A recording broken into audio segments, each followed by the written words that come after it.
Hello, everyone. Hey Welcome to Sharon, Ascension Gateway. it says that I'm.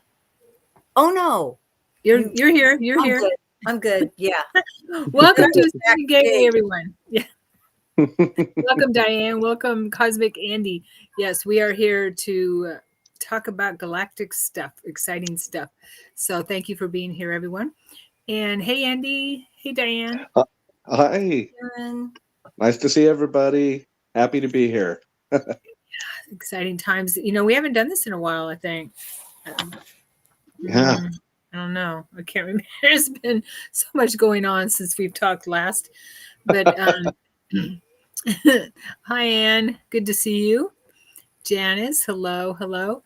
So we are your emissaries, I guess, tonight to talk about our experiences and what we see in the galactic community and what's going on in our world and how it pertains to the galactic community. And the hope is to move forward into and be a productive member of the galactic community. So we are on our way, and that's really exciting.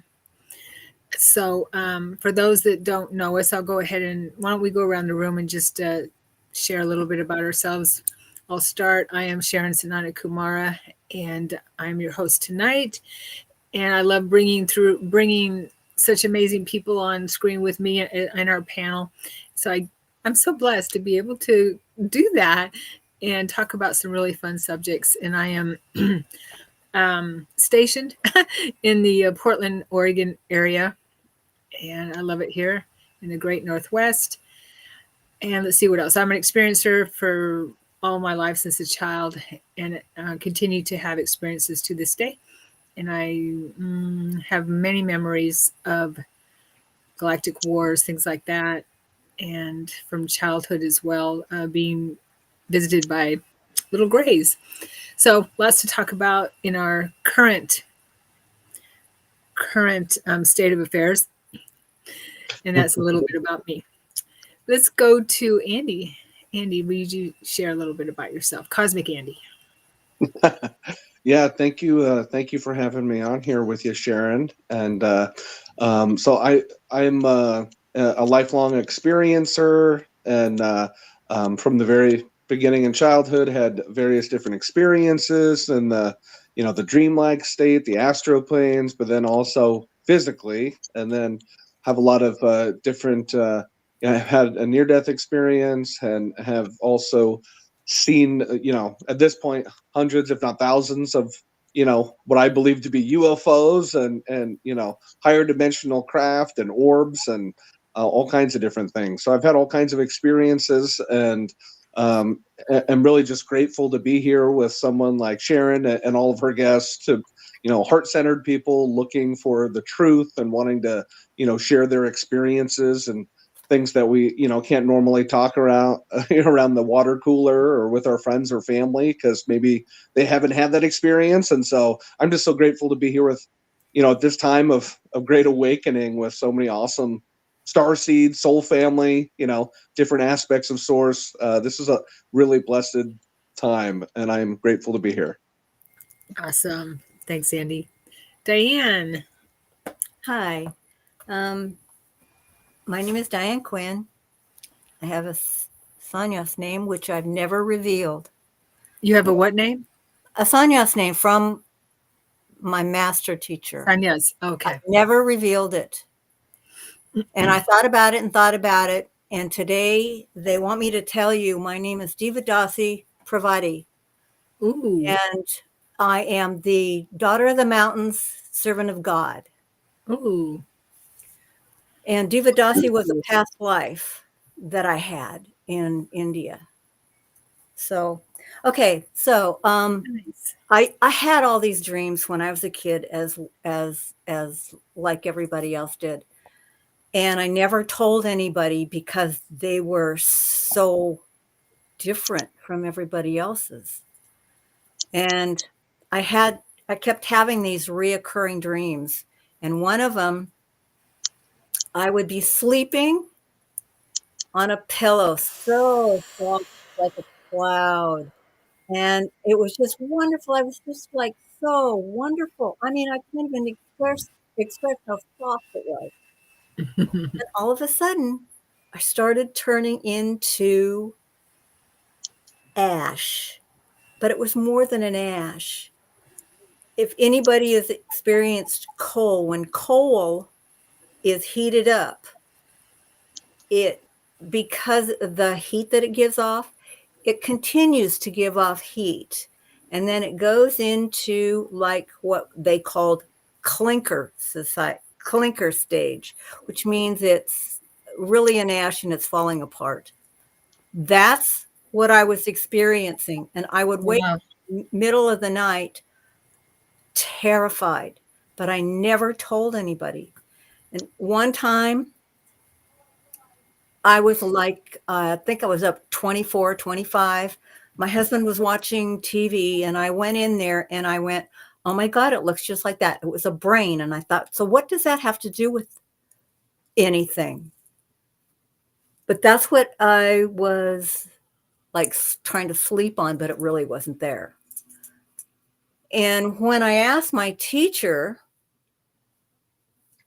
he said, you died on a grid line during the war in the heavens, and that's what you are experiencing. And when I got fried, they literally had to put me back together. And it was a long time before I could come to Earth because I was so impaired. I have friends that happened to too. They were in different stages of where they were, but I was going to and from Maldek and the Earth. And when Maldek blew up, it became the sun. And that is middle, and they took part of it and put it in Middle Earth. But that's what I experienced. So then from there on, I have had all kinds of stuff happening to me. But when he explained it to me, I was in peace. And he said to me, well, I hope you never had that dream again. I said, well, I do too, but I haven't had that dream since. So you just needed to know what it was about, it sounds like. Yeah. You needed to understand it, maybe. I did, because I couldn't figure it out. I would have these dreams.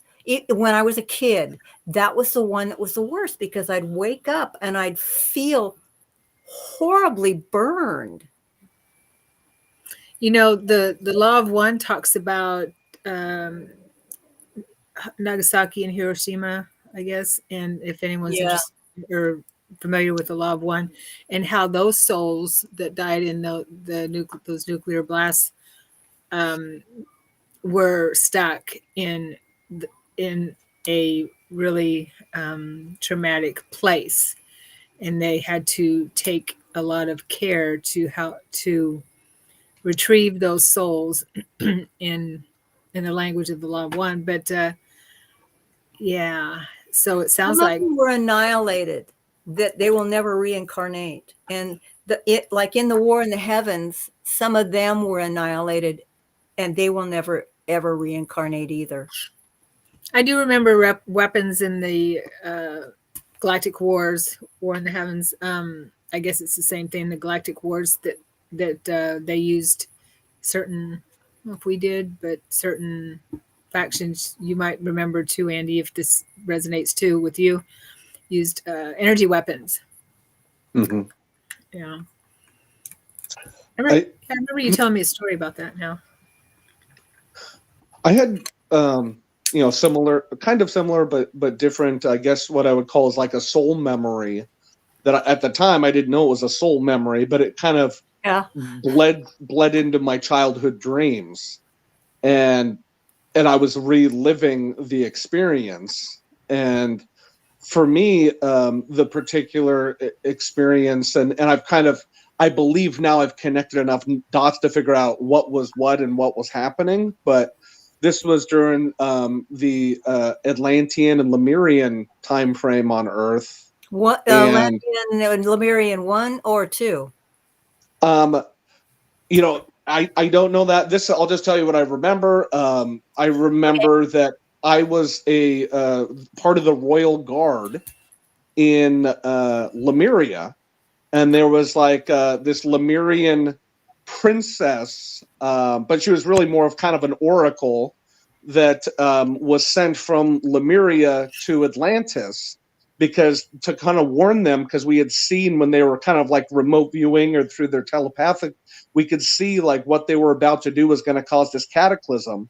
And I was one of the guards taking this royal Lemurian princess over to kind of be an emissary to make communication with the group in charge in Atlantis. And right as we had gotten there, they were tinkering with this weapon or device, and it exploded.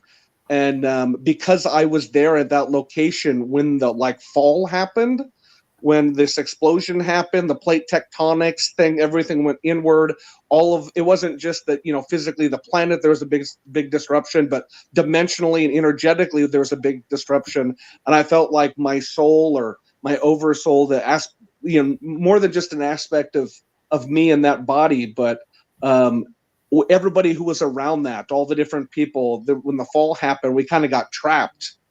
And this is where it's kind of weird and hard to explain, but my son now, my son in this life, his teenager, I've had experiences with his higher self, and an aspect of his higher self that's like an aspect of his God or higher self, and that aspect of him at some point came down and kind of recharged me because I was stuck like in time, almost like I had died. And I really, in this experience, it was almost like I was one of the sleeping giants that had like fallen into the earth and was just frozen within the land.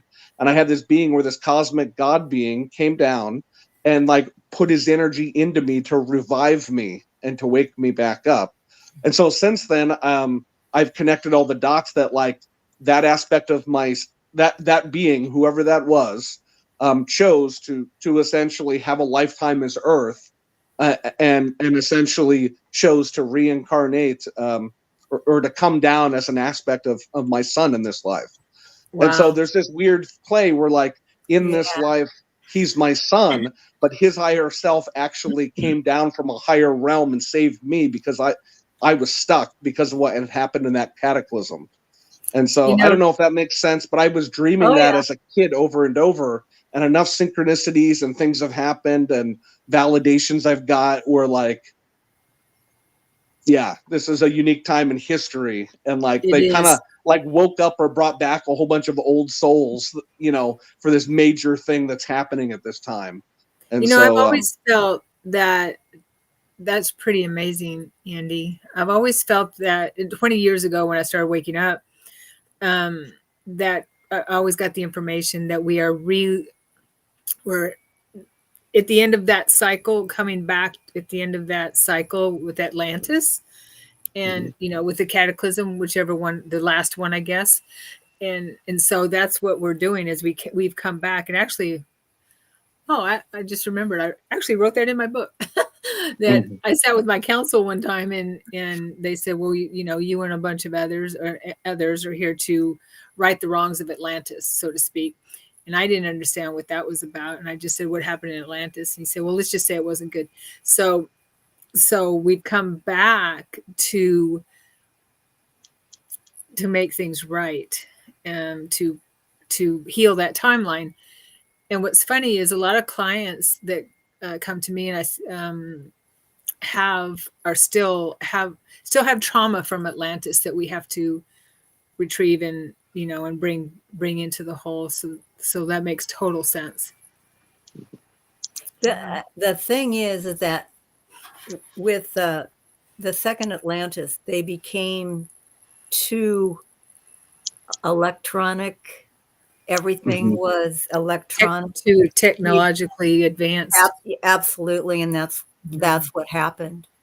The first Atlantis is where first Atlantis and first Lemuria is where we separated the pineal gland from the pituitary, and that happened when the Atlanteans, they couldn't understand how our God connection was right there.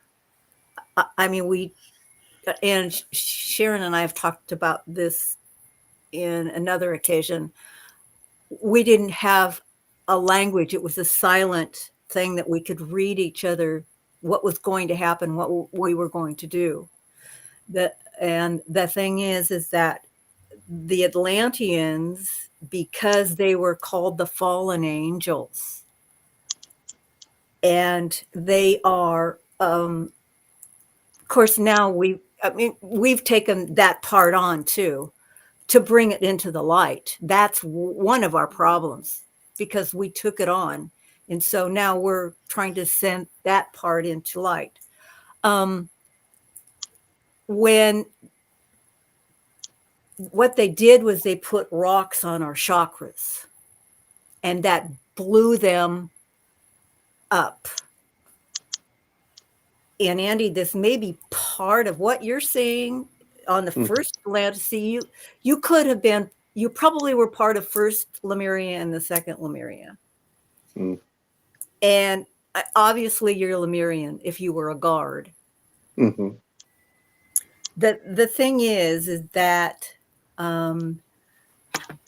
when we lost our connection to God directly is when we had to decide how we were going to do this. We had to get our God connection back. And the only way we could do this was through meditation. And what happened is that religion started later on in life because people couldn't understand what was happening to them, and then they got afraid. That fear just renders you useless, and you can't go any further. So they were afraid, and they didn't understand. Yeah. And that's what we're trying to conquer now. We're trying to conquer that part of us that we're trying to bring into the light. And every time one of us ascends, it creates, well, my teacher said it's just a pinhole. But the thing is that I always thought that if everyone ascended, that we all bring more and more people awake. Right. Of course, we bring people up. Yeah. So I want to go on to another subject. First of all, Diane, there's a clicking sound, I think, coming from your side. It sounds like someone's typing on a keyboard. Does anyone else hear that? It's my water bottle. Oh, okay. No, it's still going. I don't know. There.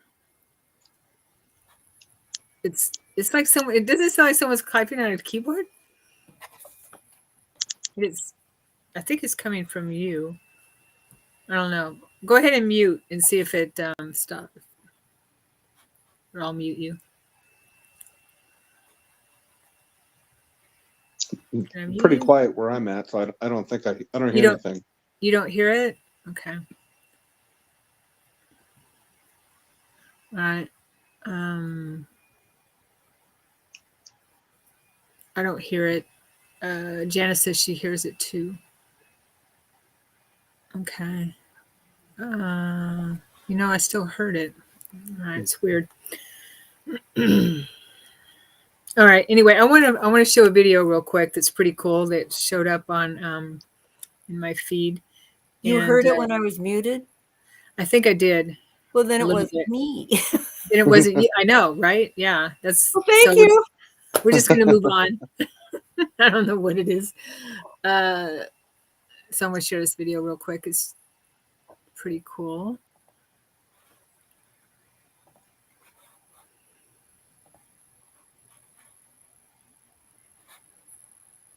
Someone took this out of the window of an airplane, and it looked incredible.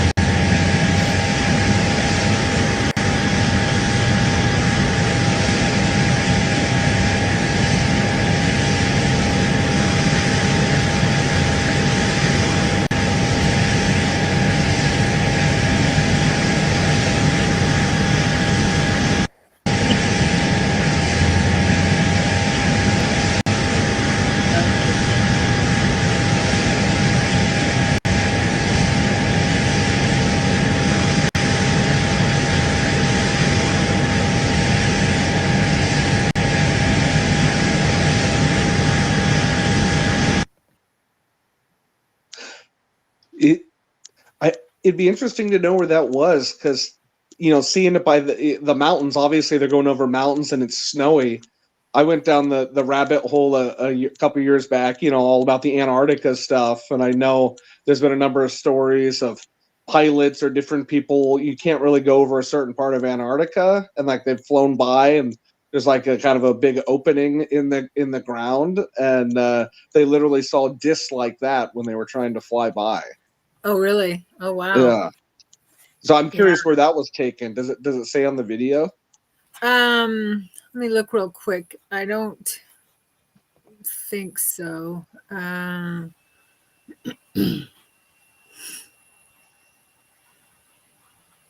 me see here. Let me pull it up.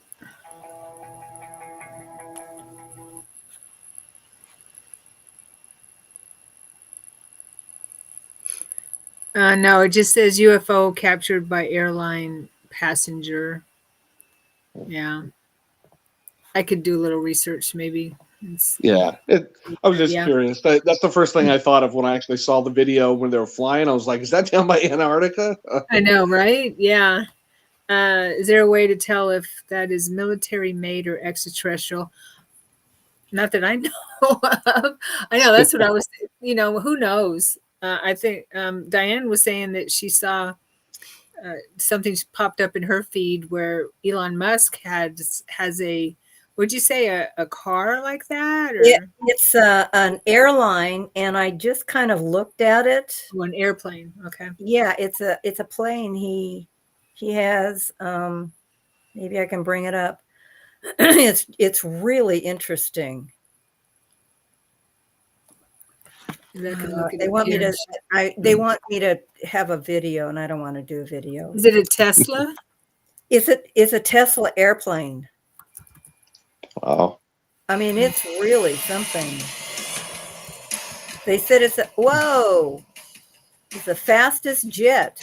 Musk's new fastest jet. Okay. It looks. The problem is that they want me to send a video, play a video. Yeah. And I don't know whether you can see it or not. Oh, yeah, I can see it. Yeah. And if I play the video, I have to see, you're going to have to, you watch and I don't know what's going to happen. Put it on. Right. Well, let me see if I can bring it up here. Tesla fastest jet. And you have to put plane, not starship, because the starship will give you the spaceship. Yeah. Jet plane. Well, it might be, it could have been one of his, and it just. I don't think so. His is more oval shaped than round. Oh, okay. Yeah, I'm not seeing it here. If you want to send me the link, Diane, I can pull it up a little bit. Just email it to me, or put it in the chat, but yeah, you can copy and send it to me. Anne says intraterrestrial. Intraterrestrial. What do you mean by that, Anne? Intraterrestrial.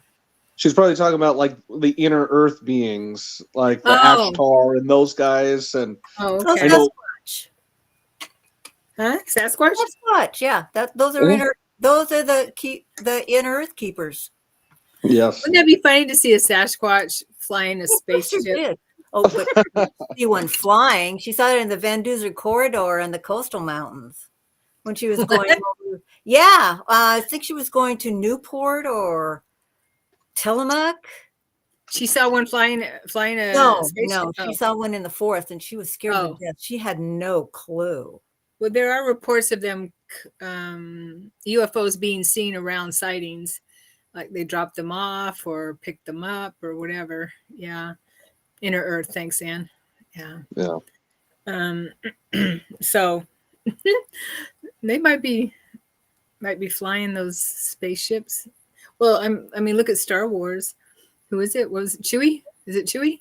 The Sasquatch? He's flying us. Chewbacca. Yeah. And Star Wars is basically our history. Yeah. Yeah, I think I mentioned this before, but I had an experience as a kid when I was first like 6, 7, 8 years old, in that time frame, where I was in, dreaming, and then almost like woken up from my dream because some of my guides came and like kind of took me up dimensionally, and I was so curious because I realized, like I was on Earth, and like there was beings from other places, and I just wanted to like, well, show them to me. I want to see it. And I think I mentioned this before. I was in this like hexagon or octagon shaped room, and I was sitting in a chair. My guides were like behind me on either side, like right behind, right shoulder, left shoulder. And there's like a conveyor belt that starts, and literally different types of beings are like coming across, stopping for a sec so I could look at them visually, but then also kind of tap into and like telepathically, emotional sense, feel their energy. And it started out just like, a human looking like a Pleiadian, like, oh, and then all of a sudden it starts going down. And at one point during that process, I end up seeing two different types of Sasquatch. One, the really big, muscular, like 10, 11 feet tall. Wow. And then later I see a smaller one that's like 7 feet tall and looks a little bit different. And so that didn't happen out in a forest. That happened when, like, in my, my experience, my guide showing me. Wow. And I remember, like, it was literally, they were standing in front of me to the point I could almost feel like their fur. Like it was that vivid of an experience. And I ended up seeing ETs and a whole bunch of different things in that one experience. I probably saw 20 different things they introduced me to, because I think they'd pulled me up onto like the ship. Yeah. And so that said, so that's one experience. But then later out at ESETI Ranch, I had a couple of different experiences where we were pretty sure that we had this Sasquatch like knocking on the tree, like right next to us, and the whole tree started moving. We're all like, oh my gosh. And then as the Sasquatch went across like the field out in front of us, we just see this giant shadow running, because it was nighttime, like bigger than a human, and it literally morphs into like an orange orb about a foot across. And that orange orb continues to hover across the field, and then that orange orb goes into the tree, like into a giant pine tree that was there. And so when people are always like, there's all these people out there walking through the forest, I want to see a physical one, I want to see their nest, where do they stay? I'm like, when they say they live in the trees, I don't think that there's a big nest 10 foot up a tree. I literally think it dimensionally shifts and goes into the tree and like into the inner earth, like slightly phased out as like an energy being. Yeah. So, there's been a lot of sightings at ESETI. We know that those that have been there. That reminds me, I got a photo, an orb photo at ESETI, and I believe it was orange. I have to look for it, and it has, and I can see a Sasquatch inside the orb. Wow. Yeah, I'm gonna look for it right now. See if I can find it. They had a program on TV that was just a short thing that. And I can't remember what the name of the program was. It was like a summer thing, and it was only on like a month, but it was these people experiencing the UFOs coming down, and they were being put into a big orb. Oh, wow. It was really interesting. And the people that weren't in the orb, they could see those people in the orb. Wow. That's cool. That is very cool. That I saw a documentary, and I can't ever remember the name of it because it's a strange name, where it was about Sasquatch, and where, sorry, how do you spell Sasquatch? Okay. Where, no, that's not it. Where they were interviewing people who had very credible sightings of Sasquatch.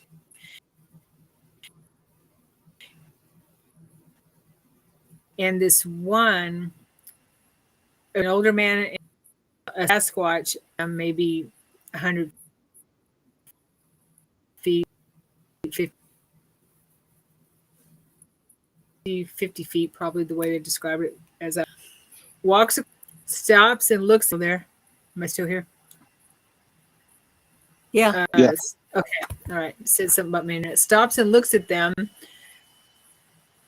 squats down, and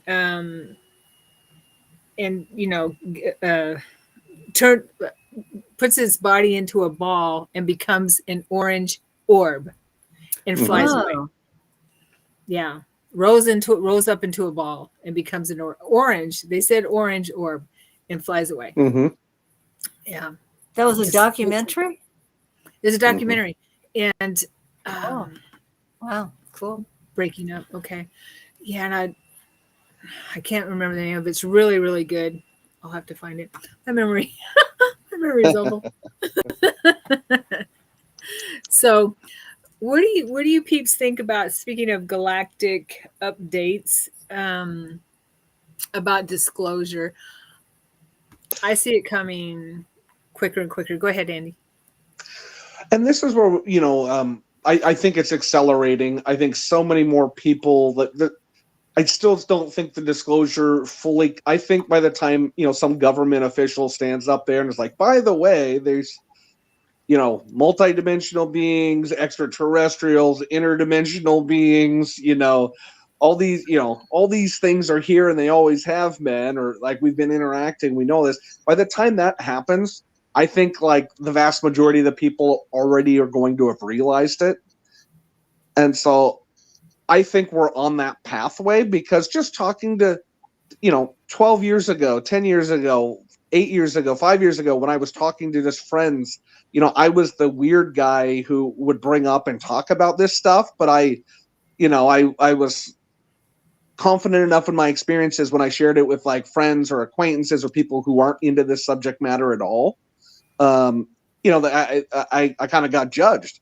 Now, just as the years have passed, it's amazing how random friend's parent or mom who used to be a skeptic, now, this thing happened during COVID and now she saw something and she remembered a childhood experience and she wanted to talk with me about it. I think that like it's happening, just organically with the energies and people's, dreams and experiences and their guide synchronicities. I think are waking people up to our reality a little bit more.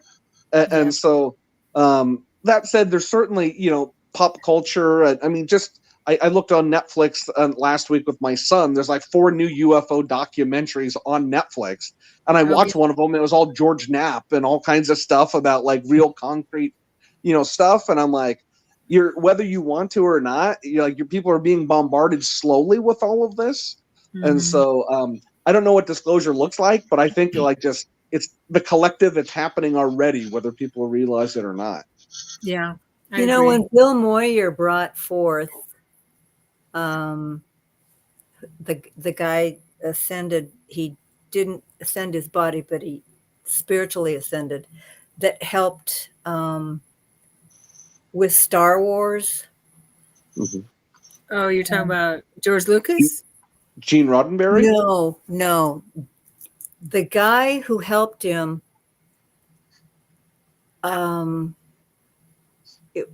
it's about mythology, myths. Bill Moyer brought his teachings forward. He did several years of it. I can't remember the name of the guy, but he lived with George Lucas for many years and helped him with Star Wars. And when that was brought forward is when a whole lot of things started happening then. That's when people were actually looking at UFOs and how people got interested in Area 51, which really doesn't exist anymore because they moved everything to New Mexico and Arizona.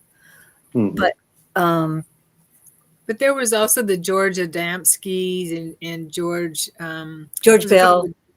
Art Bell. Art Bell. Right. But George Adamski, who in California at the Joshua Star Tree Brothers. area. Huh? Yeah, it all kind of started happening in that same period of time.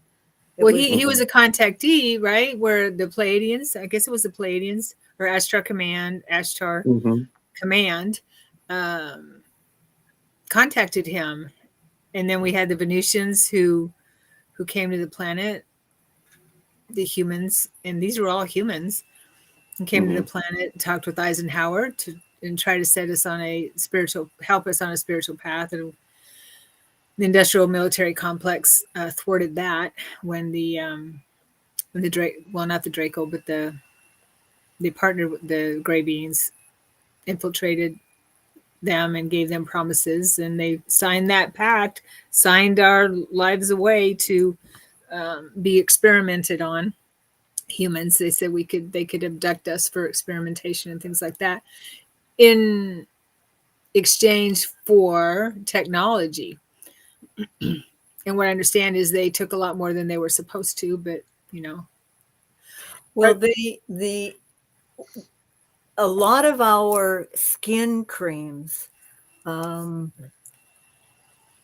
with SPF and our suntan lotions and things like that came forward from the aliens because our planet is so toxic from and they were getting burned. So they had to decide the aliens were going to perish because they were being burned alive. So they started developing skincare at that same time so that they could actually live on this planet. And in turn, it helped us. So all of our creams and everything have that SPF in it. Yeah. And it's helped hand creams and stuff like that. So, I mean, before, like, I don't know, just seems like 100 years ago. But it was only in the 50s and early 60s. They didn't have any suntan lotion really other than copper tone or something like that. I Yeah. remember them And advertising it on a TV. lot of it's poison, I find. I think a lot of it's Yeah, the it is. poison. But they But had to bring something forward so that the aliens wouldn't get so burned. who's they? The aliens themselves? Is that what you're saying? The Okay, scientists and the military, gotcha. they Okay. they have worked all kinds of stuff to help them live here and be here for an extended length of time. Well, that's probably why a lot of them live underground because their sun is too strong for them. I've Yeah, heard it that. is. Yeah. Mhm. So I have some other intel too. Um, Dr. Sala, Michael Sala, who I follow, and he's a huge researcher. You know about him, right, Andy? Michael Yeah. Sala, Diane. Yeah. I Um, don't think so. okay, I highly recommend his work. He's really good, and he's has his finger on the pulse of what we're talking about. And he has an insider named JP, who's an Army insider that brings him intel. And he just retired from the Army, and JP told him that the med beds are in use, and the military is using them, and they're going to roll them out soon. But they are using them now on military because he got into it. He has, since he had been on many missions that off planet and things like that, where his body was, kind of compromised. Like when we go on missions, Mhm. when that happens, our body's like, what the heck?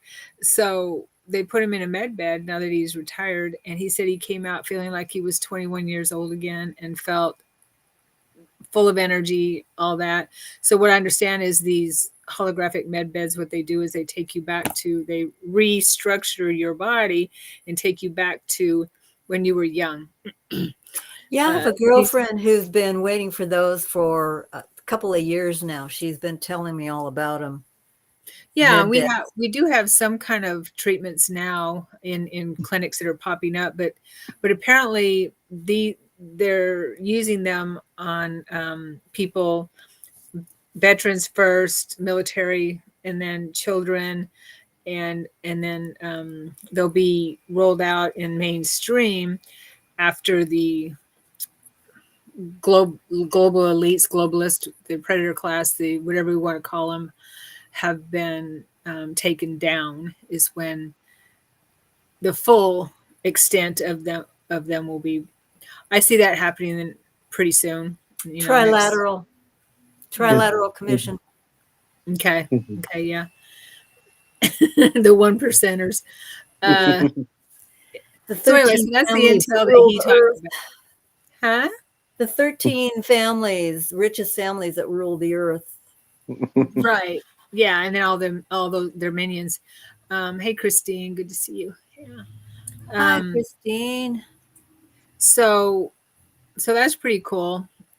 And I've always gotten that we'll get them in the when I started hearing about med beds, I don't know, 6 years ago, 5-6 years ago, I was getting they'd be rolled out within around the next 10 years for the for us, for the for the regular people. Yeah.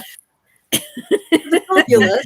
And it's like right on time what I was getting. What'd you say for the what, Diane? Populace. Yeah, the populace, yes. The normal regular people. I don't know how Popular populace. And then some more exciting news that NASA, whoever puts out this news, found 7 Earth-like planets, the TRAPPIST-1 system, which they believe will support life. So we're moving closer and closer to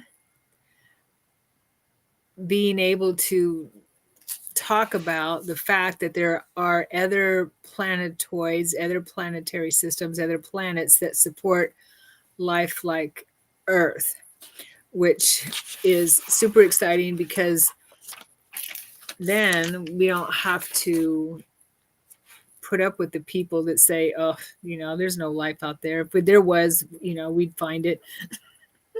Yeah. So those of us who've been off planet know better. You mean the Flat Earth Society? So,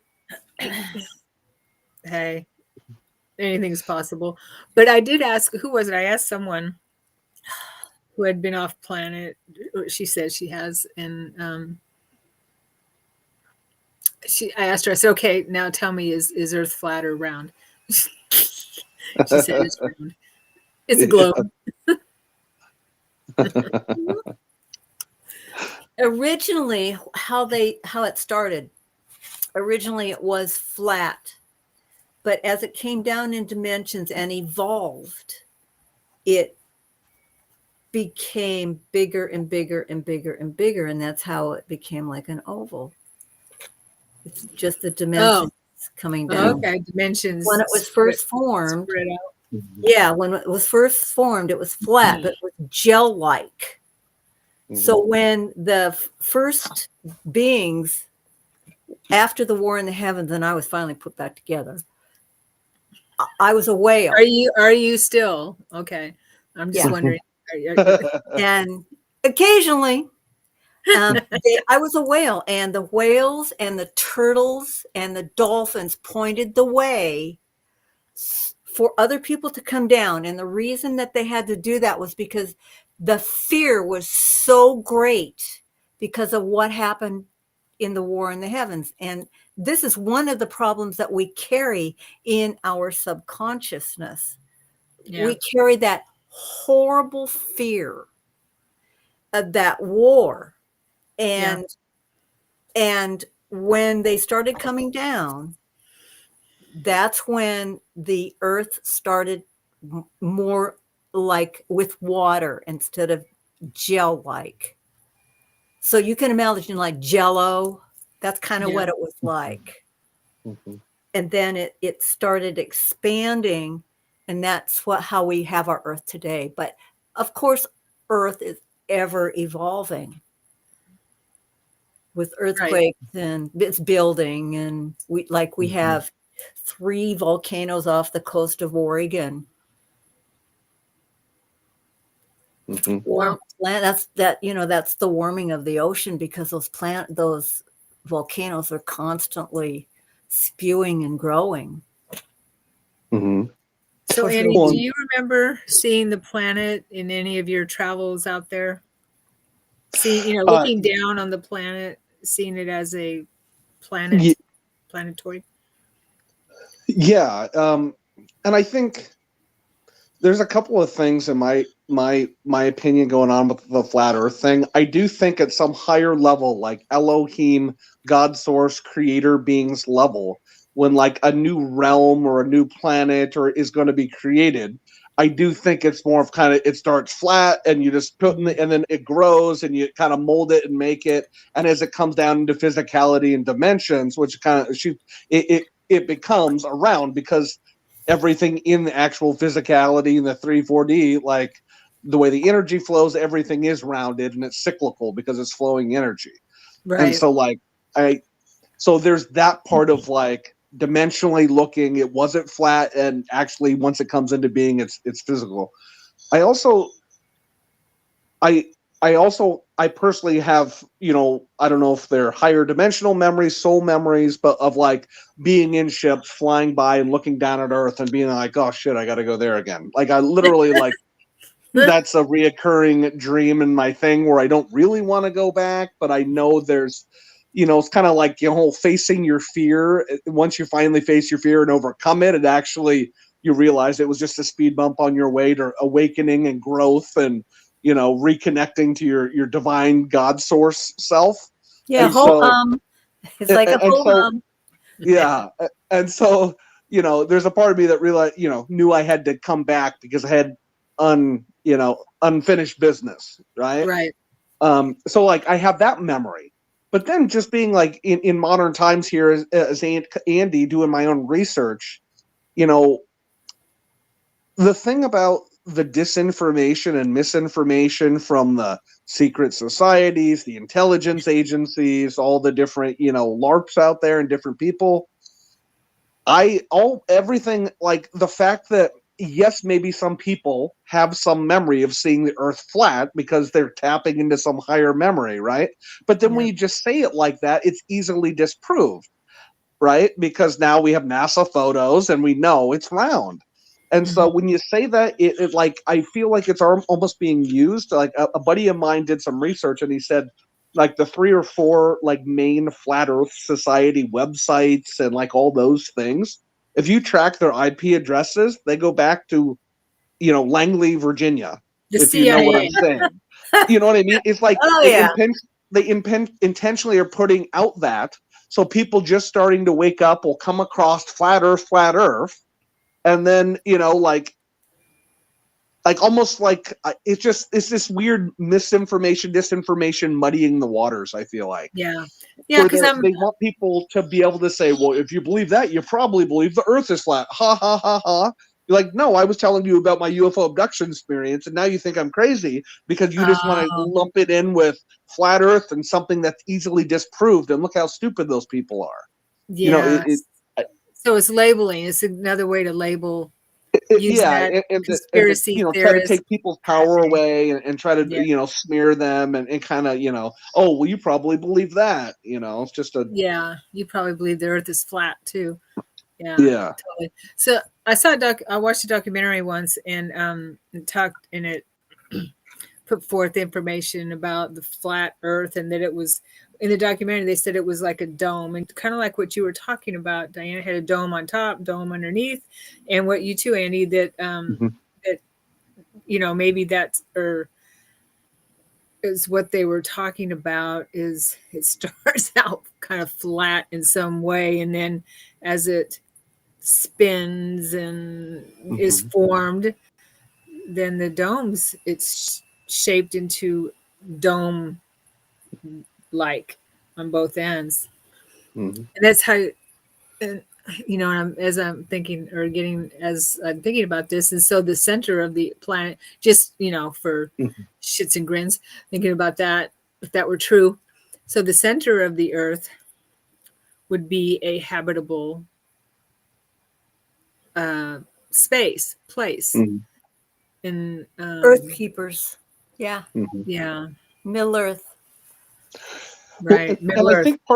think part of that is like if you're on the right frequency or dimensional frequency, and you go into, and you were to go in through the solid rock into like through the layers of the outer crust into the inner earth, then I do think that there's like higher dimensional beings living there in their collectives. I Right. also think there's beings that are more solid, that are closer to human, that have more advanced technology and have like terraformed, within the Earth's crust, almost like a cataclysm of, natural rock formations and tunnels and things like that.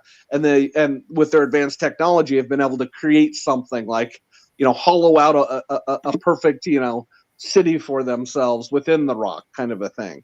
But Yeah. then, James Gilliland up at ECETI, he's talked about like, that like there is an inner sun, and that inner sun is That's like it. a piece of Yeah. our sun during one of these, solar sneeze events where like a giant, a giant piece of the sun comes off. That went out, into orbit, eventually cooled to a certain degree and started to become a planet. But it actually is kind of like we have our outer, Earth where people are living there, and then they make it sound like there's like an inner Earth where like there's an inner Mhm. There sun, is. and then the inner Earth beings there. So I don't know exactly what it looks like. I imagine just like your TV doesn't move, but you can change channels. I think on different frequencies, there's Right. different things happening. Yeah, totally. Well, Yeah. the molten part, which gives us the gravity, Mm-hmm. is that planet that was Mm-hmm. part of the sun. And what happened is that planet was blown up in the war in the heavens. Mm-hmm. And it is so toxic, it became the sun. And what they did is they had to take tones Mm-hmm. and frequencies to put the rest of the planets in line because Mm-hmm. they were all blown up through this war in the heavens. Mm-hmm. Some of them, are further out than we know. Every time, it's like Sharon, you said they just discovered several other beings out, or a Planets, planet that you could live on. habitable But what planets. they Yeah. did with this sun that had blown up was they put it in the earth, and that started giving it its form. Mm-hmm. And they had to give someone in charge of it.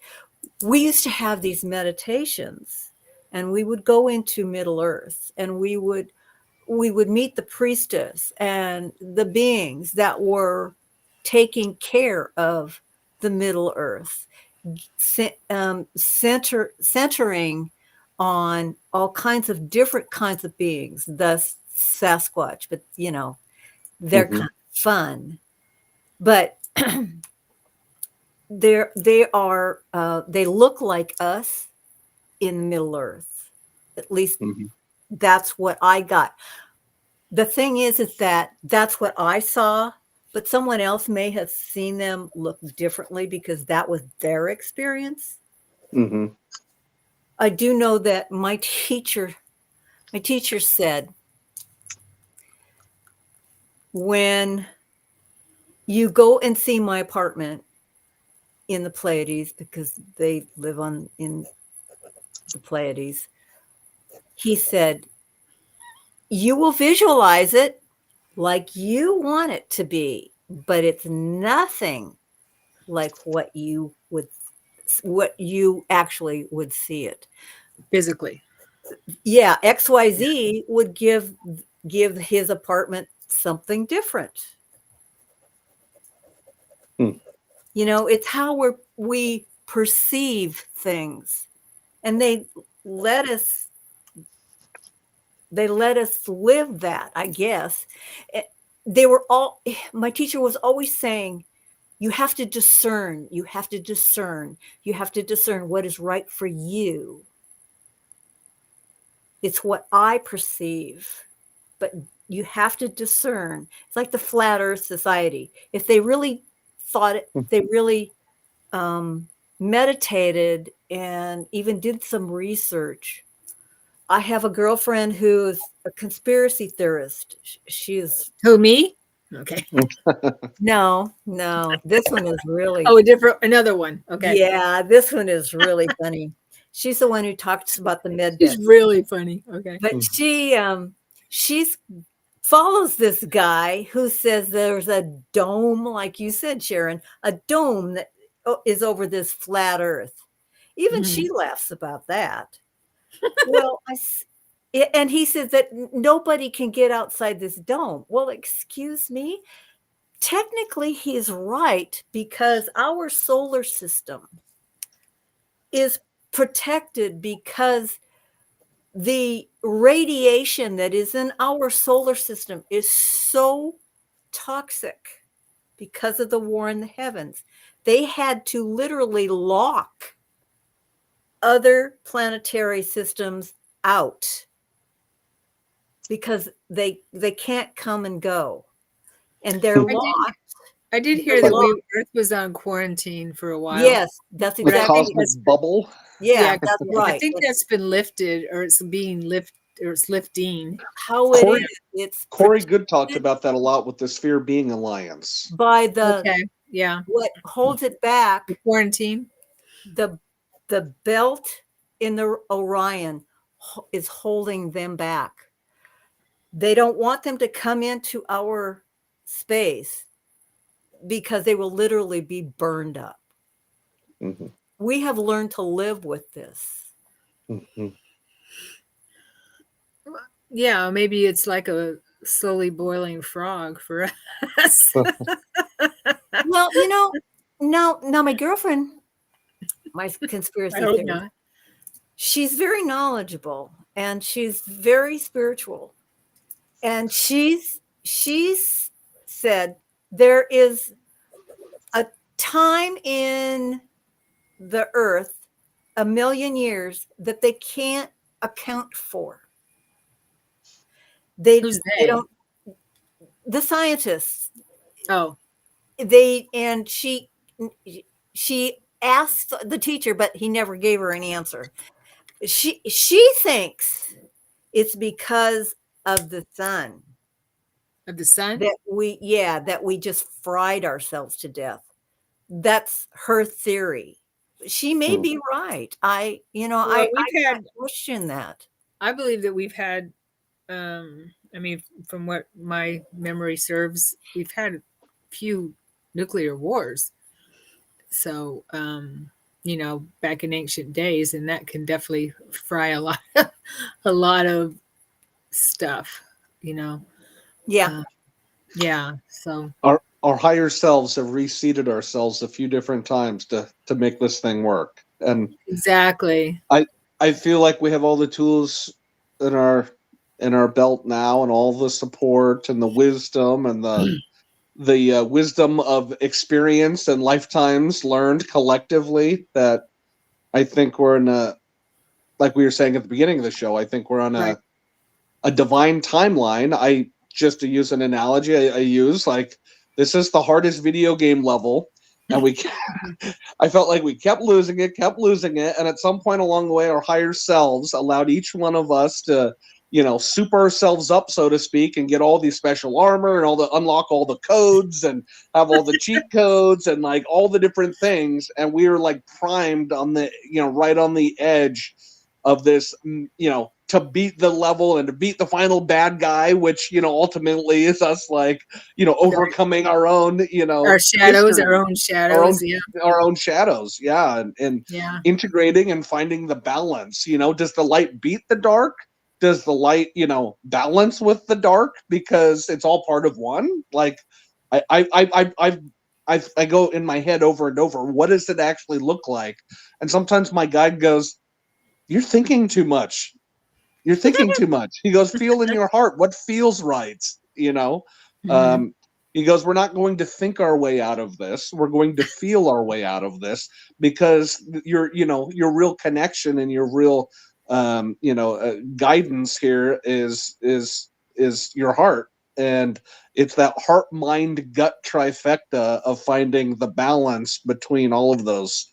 And I think that's going to ultimately guide humanity to higher and better realms, to reconnect with other aspects of ourself that, here we've been thinking we were alone, and we were in this all by ourselves. And then you're going to realize we have angels and archangels and cosmic beings and inner earth beings, and the animals and the whales and the dolphins and the turtles and the dragonflies, and all the different things that are helping support us to reawaken. And I think it's all unfolding magically well.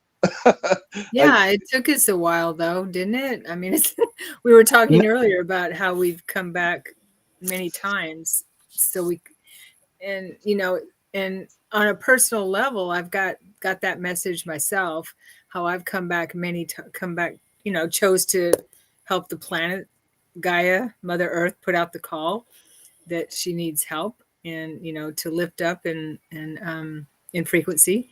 And so Starseeds heeded the call and came to the planet and made the agreement to enter the reincarnation cycle. And so it seems like with each lifetime, life experience, we hopefully get a little bit further, a little bit further, and a little bit further. And some may be slow learners like me. It takes a little bit. Me too. I know. Well, we're all here. I had to be sent back quite a few times, but kicking and screaming a few. Me too. Yeah. It's your mess. You got to fix it. We're not safe. We'll help you and guide you, but we're not doing it for you. Your mess. That's so funny. I won't own that. But yeah, it is our mess. All of us, we're all one. But yeah, so we are, and as we were talking earlier before we started, I believe that for me, it feels like we're in this time that we weren't able to reach before. Yeah. And so that's what's so exciting, is that we are in this time now. And this is what we've been working toward and working for. And it just feels really exciting. It's really exciting to be here in this time while we are moving forward into a more galactic, productive galactic civilization society, that we can join the galactic civilizations. And it's really, really exciting. And I was just going to say, and where we eliminate wars, for one thing, because I understand we cannot join the Federation if we are still a warring people. Mm-hmm. So we have to eliminate wars. Of course, we're always going to have little squabbles and stuff, but we have to eliminate wars. And that's part of coming into balance and harmony and not being in conflict, right? We can't go up and be in conflict, right? So that's, processing what we need to process, transmuting what we need to transmute, and then, coming into that divine balance. I don't know about you ladies, but the last, on the 3D level, obviously recently the political, election happened in the US, Trump coming back. There's so much just amazingness. I've saw 100 different timelines that I was viewing where things worked out different, even in 2020, and him coming back in various different ways and things being disclosed. And it's weird. I was really frustrated, different, things, but now I'm realizing like why this had to happen. I almost feel like we're giving more people more time to awaken. They had to realize what was happening. Yeah. Because they had to experience how awful it really can become. Yeah. And what happened, I think, is that a lot of us got so complacent. Mm-hmm. We were dependent upon things happening. I think after World War II, people decided that the government was so great, our doctors were so great, we could trust all of this stuff. We were programmed.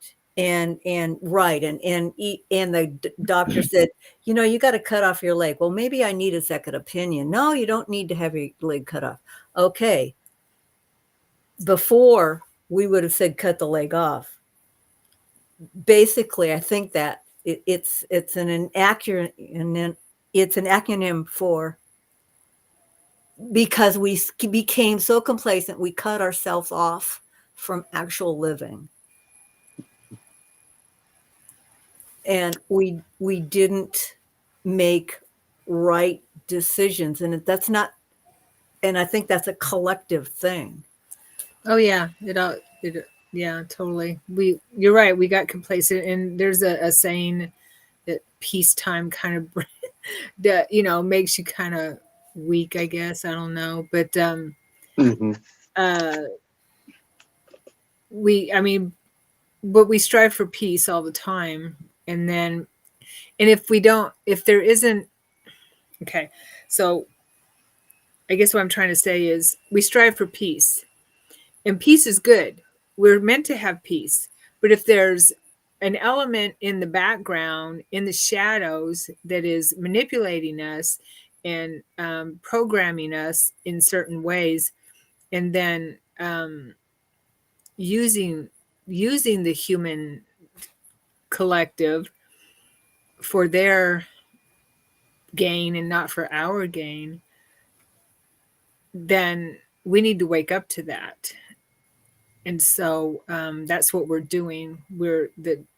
It's a time of revelation where the light is being shown on the shadows, because we've been doing our work on a personal level. And as we do that, it spreads out to the collective. And so everything that's been hidden is now coming to light. And that's what's so exciting about these times, is that everything that's been hidden is being shown. And, some of us have been seeing it for a long time. Some people are just now seeing it. It doesn't matter. We're moving forward, no matter With what. or without, with or without them. Yeah. Awakened, not woke. Or just pulling them with us, Exactly. kicking and screaming. Yeah. Exactly. Yeah, because this planet is moving up. Humanity is moving up, and there's no way around it. Woke is an ideology where, awakened is seeing things as they are, clearly. Yeah, it's different, totally. But it's exciting times. I feel that for sure. We've been entering different timelines, and this is a big timeline that we've entered, I feel. Oh, it's magical. The energies that are coming in, the excitement, and I know on a personal level, like I still, work a 3D job. I'm a father. I have teenage kids, pay bills, in addition to trying to live my soul purpose and, speak my truth on what I know to be true and what I've experienced along this subject matter. It's why I'm here today sharing.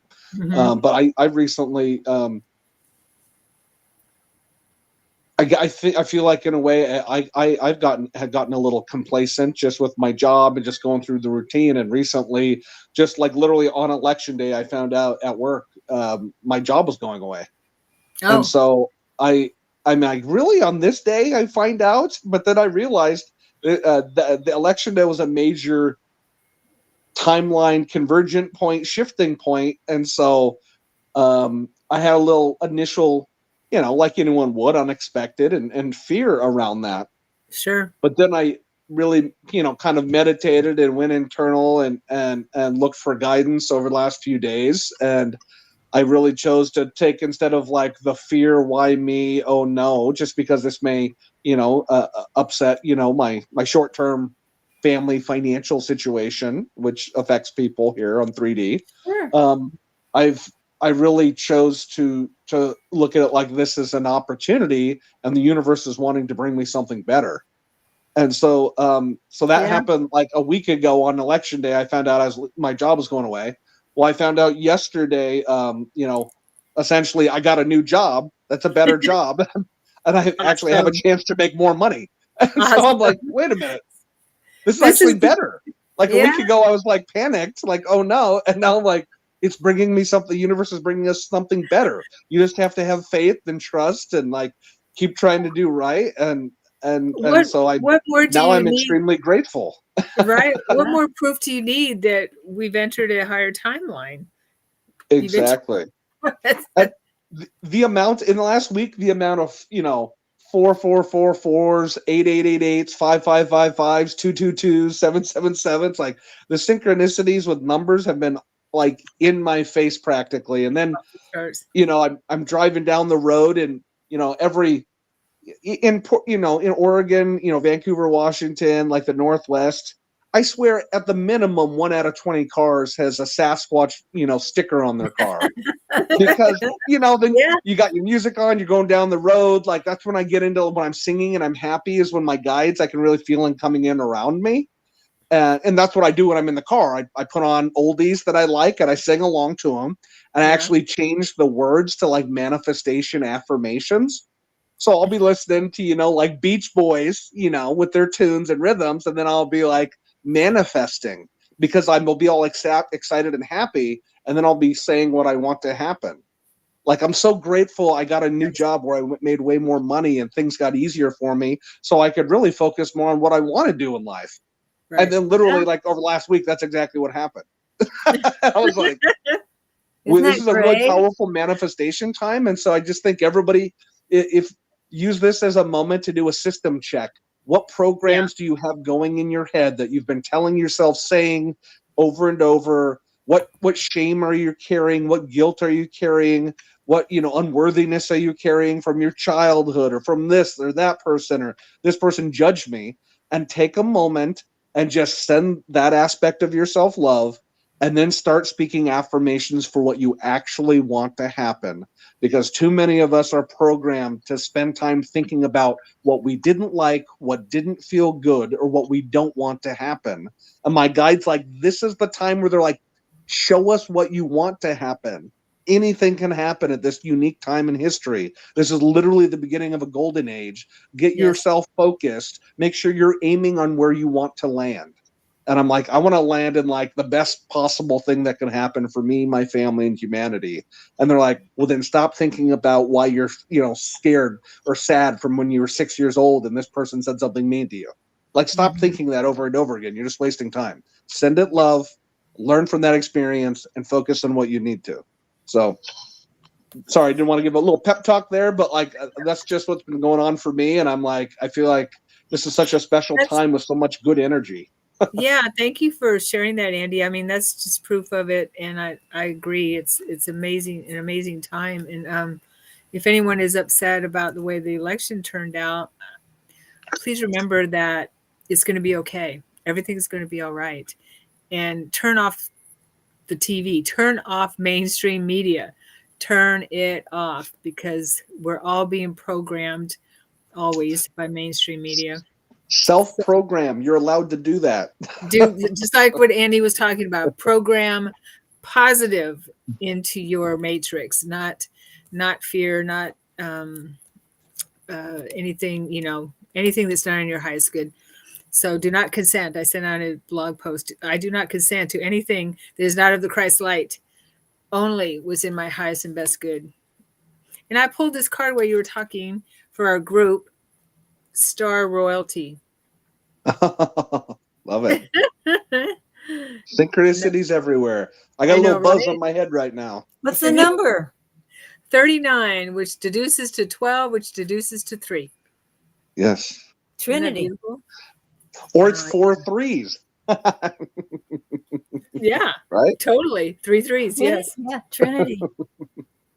That's a beautiful card. Star Royalty. That's all of us. That's a group card I just pulled for everyone here. I wanted to pull a card for that. and we have time to do some card readings. Or we could just talk more and more and more. But if anyone wants a reading, just let us know. We'll do some. Anyone have their cards out? I do. Okay. I've got the Lyran. I got the Pleiadian. Andy, do you have any cards out? Forgive me, I don't have any available right Okay. now, but I'll let you ladies lead that. All right. So while we're waiting for people to put in whether they want to a reading or not, Diane, you want to pull one for Sure. I Andy have or me? 2 decks. I have the Crowley deck, and the deck that I have was someone who was a card reader for many, many years in Portland, and he died of AIDS, and he passed that along to one of my teachers, and she passed on, and now I have it. Weird. I Okay. know. You know, Yeah. that's kind of how card readers, and I was the one who was always afraid of it because of a past life. I think I told you that one, Sharon. I You was cleared that. Yeah. You cleared Yeah. that. Well, I want to say, And then Christine. the other one, hold on. And then the other one I have is a Merlin deck that I got in Wales, or Oh, maybe I Merlin. could have gotten in Tintagel. I can't remember. I never heard of a Merlin deck. But Christine, I pulled this card for you because I shuffled and I saw you put your name up, and I said, okay, the card I'm going to pull is for Christine, and it is Star Royalty. It came up again for Cool. you, Christine. So I'll It go really ahead. was the collective. Whoops, Christine. For you too, Ziptar, but I'm going to read this for Christine because that's as soon as I saw her name, I said, okay, I'm going to pull one for her. You know who you are. You know why you came. You are made of the essence of star royalty. How we define royalty on the Pleiades is much different from how it can be seen on your Earth. Those that are royal to our societies aren't ones born into certain blood lineages, but those whom have done the work within themselves to know on such a deep level that they are one with all of source creation. Totally. This anchored unity with source brings these beings into such a wonderful state that they are able to perform the miraculous by harnessing the energy which creates universes and using it to serve the collective. This is all possible through self-discovery and their declaration that one is royalty. The Star Royalty card arrives when you are being requested to make a proclamation that you are royal. Okay, we're all going to do that. You have I am done. royal. I am royal too. You have done the internal work, went on your soul journeys, and climbed the mountains of yourself to uncover many inner gifts along the way. Now is a time that your life work be recognized without any hint of downplaying your true full worth. We were just talking about that. So, Go sorry ahead. to interrupt. I was just going to say, just to bring it full circle, I was talking that story at the beginning about Lemuria, and like the one of the fall and the soul memory I had, and one of my son's higher aspects or guides or higher aspects of himself had come through, and that whole experience I shared at the beginning. Well, when I did a session a number of years ago, specifically about that whole experience, trying to get more clarity, and I kept asking what was the being's name, or what collective or what being was that had come to me, that is now an aspect of my son, is an aspect of. And he goes, the only name that keeps coming through is Royal. Royal. And so it just seemed like a funny synchronicity to me that literally pulled the royal lineage card twice. Right. And talking about how we say we're all royal. And I'm like, literally, that's the name. We call him Royal. My son's got his name Royal. You call him Royal? Yeah. That's literally okay. the name. That is his name? Did you? No, that's not my son's name. My son's name's Gabriel. Gabriel. That's what I thought. Okay. He's named after one of the archangels. Yeah. I thought so. But I was like, I thought it was Gabriel. Okay. Yeah. So back to Star Royalty. Yes, I love that because we're all Star Royalty. by making the declaration that you are royal, you proclaim to the universe that you are an empowered being sent here to transform consciousness and serve creation. As you reside in a planet of harmonious balance, this act of declaring your royalty takes away any power and resources from shadow leaders that abuse their privilege to equalize out the playing field naturally. See the importance of honoring of self and sit in the energy of thankfulness for the being that is you. Here's an exercise.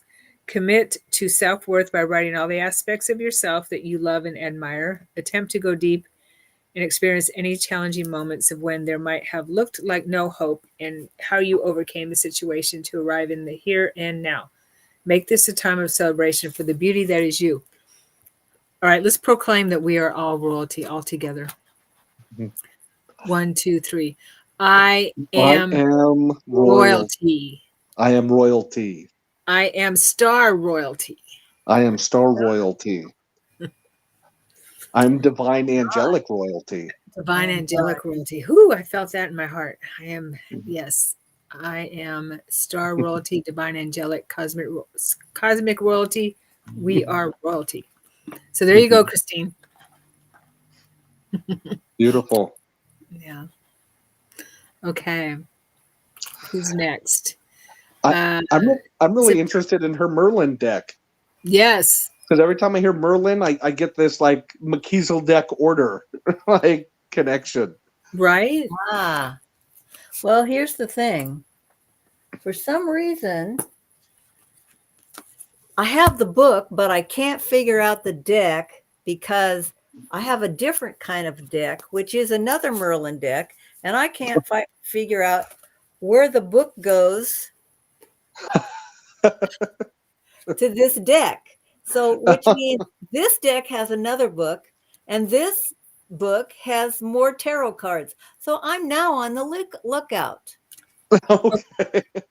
Okay. So while you're looking, I have a closet full of crud that I've got, from. Should I pull another card while you're looking for your to match No, up? I have to go into a closet, and I may never return. Okay, Andy, I'll pull a card for you.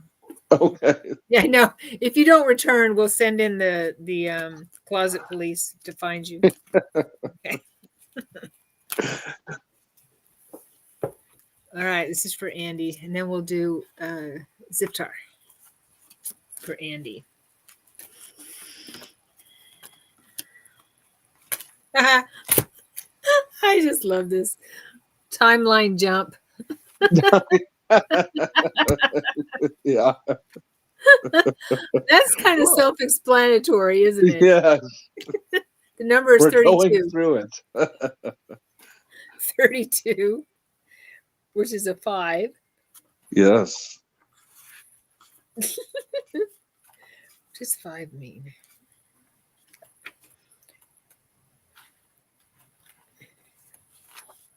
Okay, held back from most of the human populace is the deeper reality that you are a fully multidimensional being in truest form. Your soul resides in a multiverse with infinite possibilities and timelines available. When one becomes conscious of these subtle fields, they gain the ability to consciously leap into other timelines that best serve their evolution and happiness. When the timeline jump card arrives, it indicates that you do not need to stay on your present timeline, for you reside in a multiverse of infinite possibilities. Now is a great moment to activate your natural timeline jumping skills and want to quantum leap onto the earth of your choosing. Recognize that you are a timeline jumper, and through your vibratory match, you will naturally cross over into other multiverses that match your frequency. Know you are never stuck, and Source always provides infinite roads. Additional meanings: freedom, options, movement, change of plans, moving on, new life, new beginnings, quantum field. Love it. All in divine synchronicity. Right? And it sounds like that card is telling you also, which or confirming, good job. And you can timeline jump all the time, even more. I feel like timeline is one of the top 10 words I've used in the last 5 years. My family's like, enough with the timelines. There you go. And then it was so crazy. And then what Loki came out from the Star Wars, I or love the that show. Marvel, Yeah. and I was like, and then everybody started talking about timelines. Like I've been talking about this for years. I love watching shows about timelines. Star Trek was good at that. The newer Star Trek about Yeah. different timelines, and Stargate, of course. But I love watching those shows when they when they bring in timeline jumps and different timelines. Is because we remember doing it. We all do. Yeah. Okay.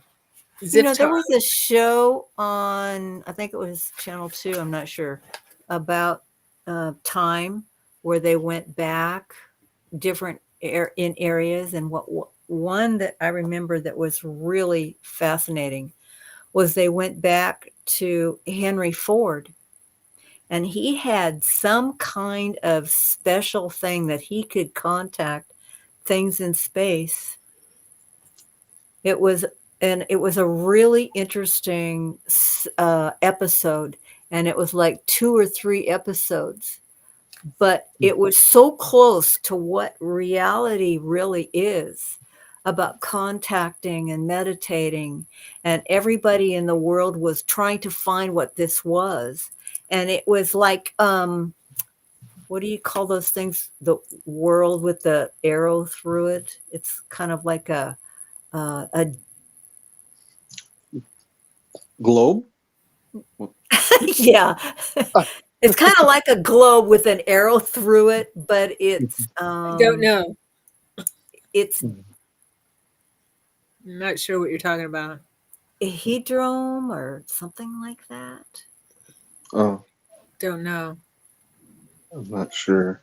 I can't Yeah. remember, but anyway, it was really fascinating, and how he had gone and how he had meditated and came up with the car, basically. This thing they thought helped him. Henry Ford? You're talking about Henry Ford? Yes. Oh, came up with the car. Yeah, I would totally believe that happens, that there's a lot of inventors and people, creative people. As long as they open up ourselves to our subconscious, that the collective or the extraterrestrials will give us information. It happens all the time. Sure. Did they think up with the idea, or did they get the idea downloaded to them because they were the right person at the right time at the right frequency, and so they were able to gain that wisdom, or at least connect the dots other people hadn't connected? Right. That's what I've heard from higher beings, is that it's it's in it's downloaded into the collective, and whoever there's that sometimes whatever people that are like a cloud in the sky. Yeah, like the cloud, the internet cloud, right? The Akashic Records. Whatever person is in tune and ready for it is able to bring it down. That's why a lot of people get similar ideas at the same time. David Wilcock talks about that in his books. If that person that person doesn't use it, somebody else grabs it. Yeah. And I remember even as a kid thinking about something and going into another room and saying to myself, oh, I forgot what it was. So I'll go back to the room and I'll collect my thought and exactly where I left off. And I would remember what I was supposed to be doing. Oh yeah, I always have to go back to where I first started, and then I remember. Yeah, because I figure I left it out there in the cloud space over my head. I think what happens is, what I understand is, when we move from one space and go through a doorway, it's like a portal, and we're moving to another space in our mind, because none of this is real anyway. It's not. Yeah. We think it is, and so we're moving from one part of the matrix into another part of the matrix, and if we don't bring that thought with us, we have to go back to the other part of the matrix and retrieve it. Get it? Yeah, like you go into a room and you think to yourself, I forgot what I was doing. And I have told people, go back to where you were. That's the only way you can retrieve it sometimes. Oh, I do that. Absolutely. Me too. Yes. You, Two talking people. about, I was going to say, sorry to interrupt. Talking about No, timelines has become in full circle because we've talked about this before, Sharon, where there's that Baron Trump's Magical Adventure, that yes. book from like the 1800s, Yeah, and I have it. I couldn't help but think, Trump there on inauguration night. It's him and Melania standing there, or the election night, right? Him and Melania come out to make the statement. He normally has the whole family, the whole crew there with him, which they did bring people on stage. But the only people right behind him and Melania was Baron Trump, Baron. standing right there, 6'10", a straight hybrid, and Yeah. Melania's half, Pleiadian. Trump's, Yeah. and Who so knows? I'm just like, it's right there in front of us. Like, he's an alien. You know what I mean? And I can't help but wonder if we're going to get to a point, some point in the future, in 40 or 50 years. I don't know if he's going to be president, but like, Baron. by the time Baron Trump is like 50, humanity's going to know that we're not alone in the universe. And it's just going to be right out there in front. And I can't help if we're going to go through like dimensional shifts there where like we all start to realize like this was all planned. Like what we're talking about now, everybody realizes it. And Yeah, it's talking about timelines and just, I don't know, that it just made me think about that.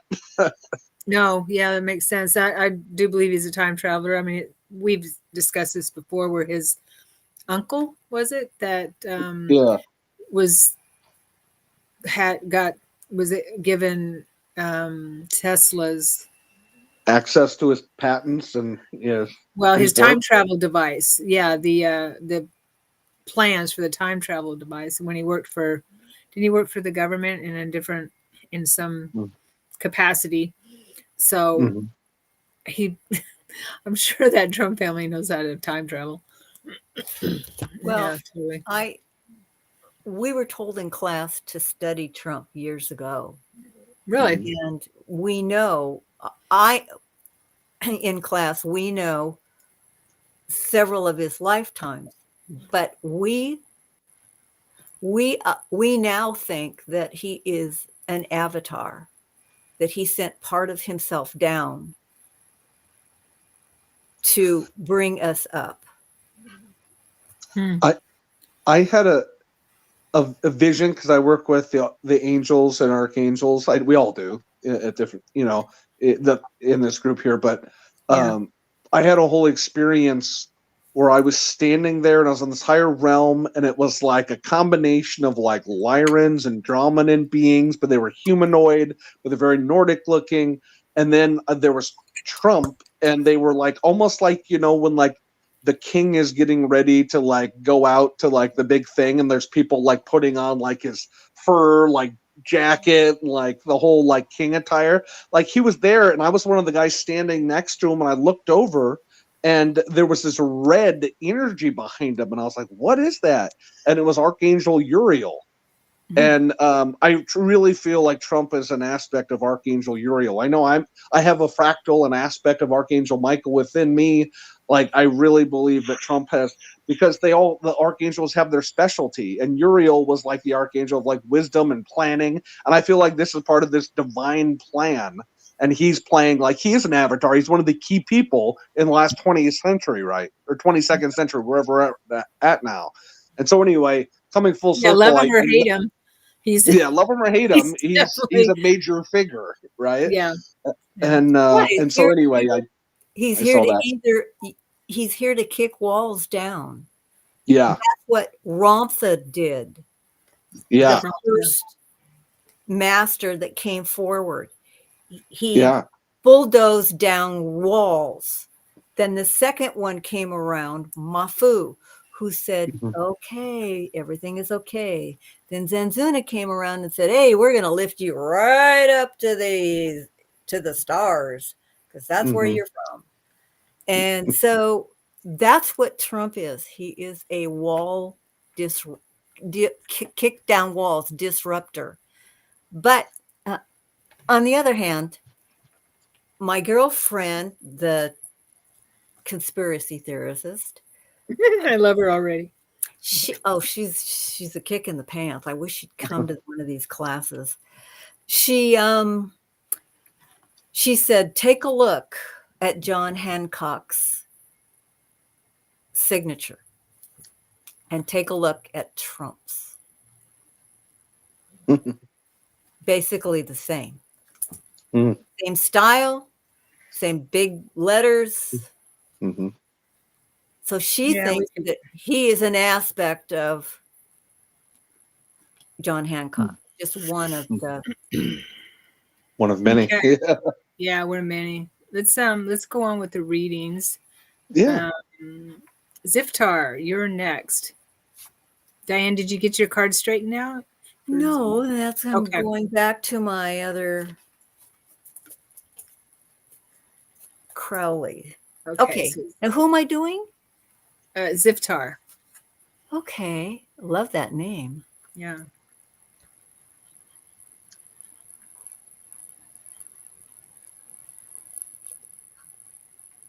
Ooh, King of Cups.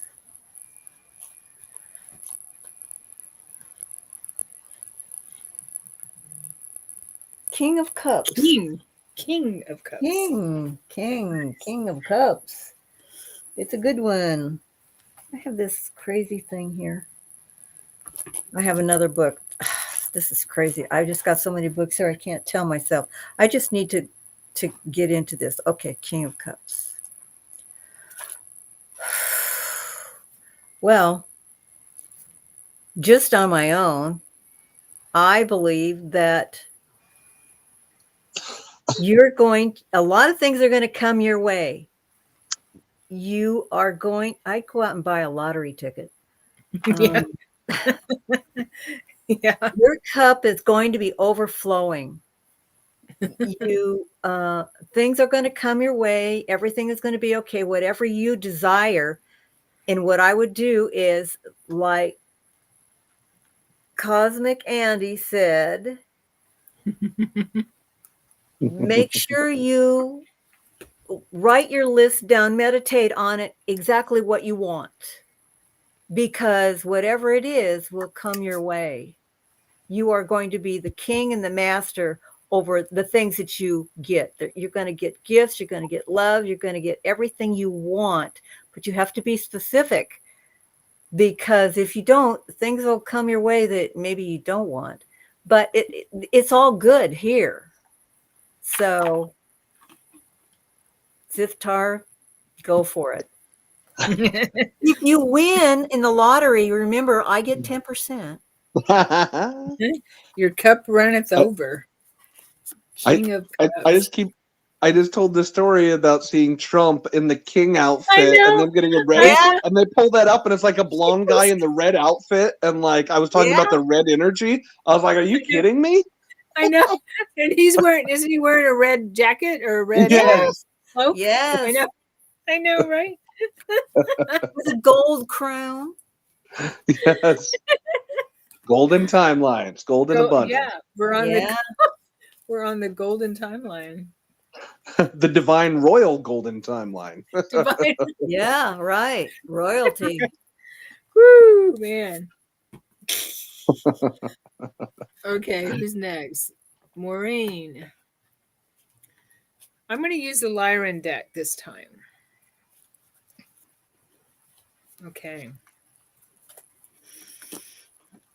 Here you go. Speaking of royalty and gold, the merge.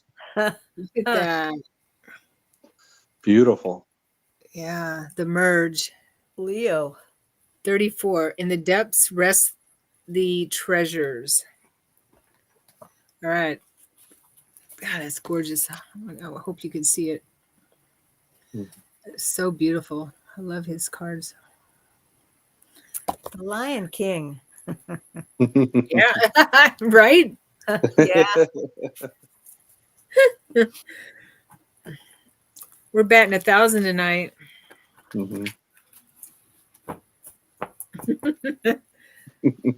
Lots of confirmations coming in. Anchoring in the timeline. Absolutely. Yeah. The merge. Okay, Maureen, this is for you. We present to you a powerful activation on the power of merging the various polarities within yourself and the world around you. in order to foster transformation. Firstly, to begin, we share that the third dimensional reality is fragmented by way of design. What this means is that this dimension is naturally split, divided everywhere with different polarities and opposites spread across your earth game to reveal alternate aspects of yourself. This fragmentation not only occurs within the reality around you, but also within your physical apparatus and energetic blueprint within your energy body on the 3D level. You are split into masculine and feminine polarities. Your body is spread out with 2 lungs, 2 hands, 2 feet, 2 brains, and 2 brain hemispheres. As you study your inner self and the reality around you, you will find that this polarity pattern is found throughout your dimension, from the north south poles to night and day, cold and heat. The gateway of empowerment is discovered for the starseed, whom goes against these natural dimensional splits, which are illusionary in nature, and begin to find commonality and unification in the opposite. This process to seek commonality breaks one free from any illusions of separation and opens into a higher level of consciousness to experience the field unification. The arrival of this card can indicate that whatever might be causing adversity in your life right now is actually a divine blessing in disguise that is seeking to offer wisdom.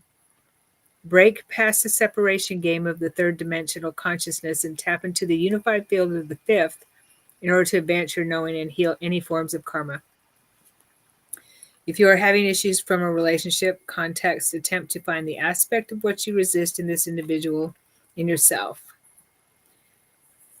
Through these soulic perspectives, you will determine that the human naturally pulls forth what is a reflection of themselves into their lives. This moment is divine and is providing you access to wisdom.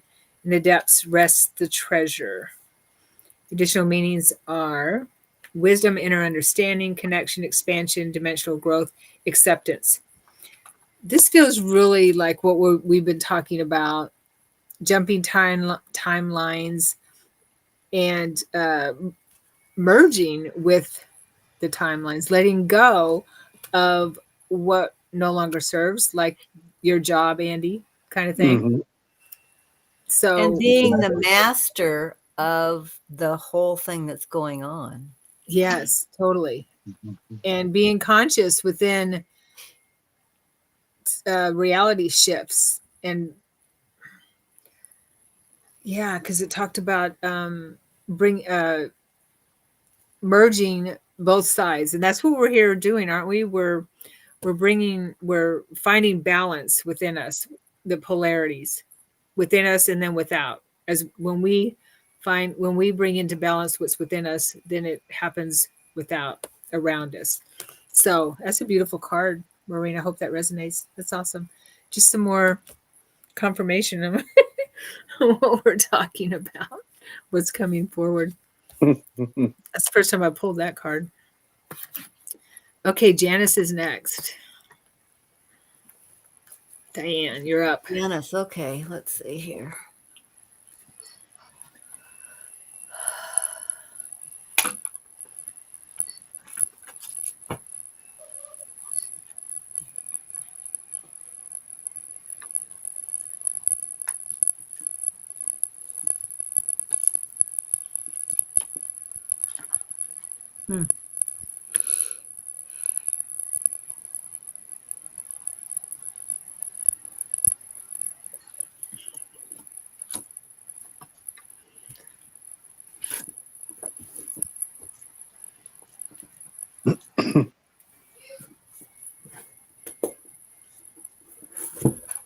The Ziptar says, "Thank you, you guys rock. 20% kickback on his lottery win." Okay, Cool. Yes. He's we'll hold you generous. to that. Okay, I pulled 2 cards and I may pull a third. So,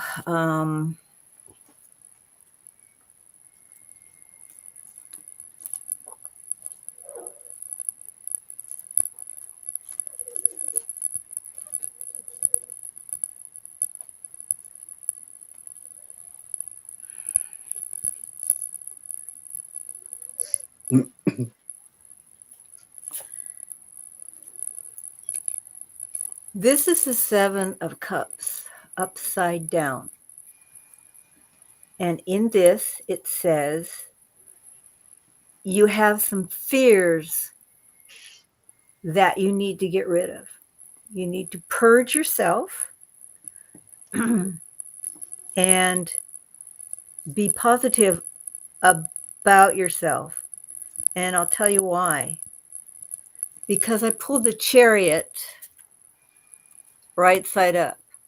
And that means that you have the tools, you have the love of yourself, and you have the means and the ways to get over your fears and move forward. You will be the king of your destiny. You just need to believe in yourself. You'll be okay. You know this, but just realize that everything will be okay because the Chariot moves you forward. And so the ride is going to be pretty special. This for you, Janice. Janice is asking, who is the current reading for? It's for you, Janice. Yeah.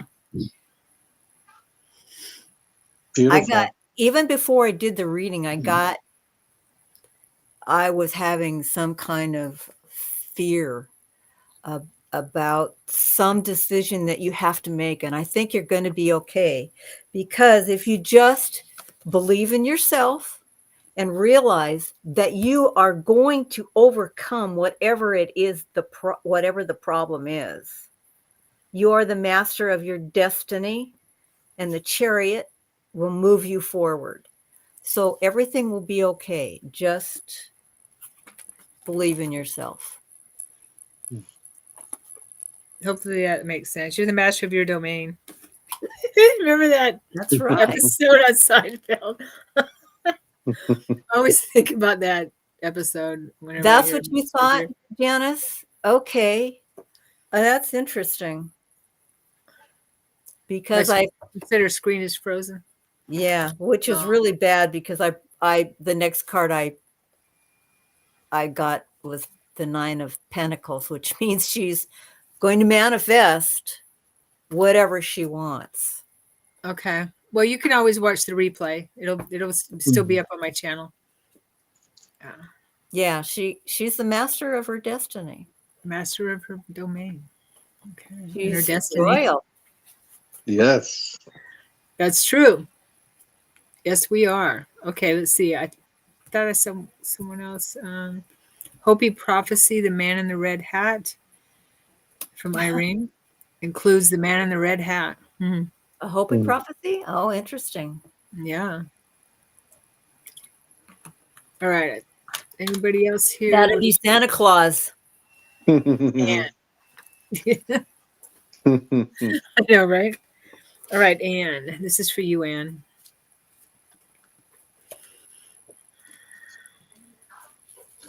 I'm using the Lyran White Lion card deck for you, Anne.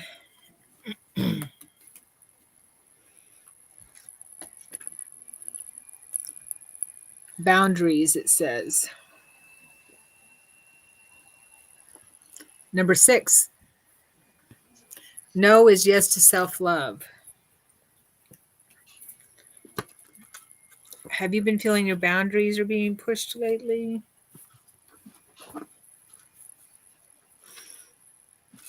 All right, let's see. Everybody's boundaries are about ready to be pushed. They're being pushed for sure.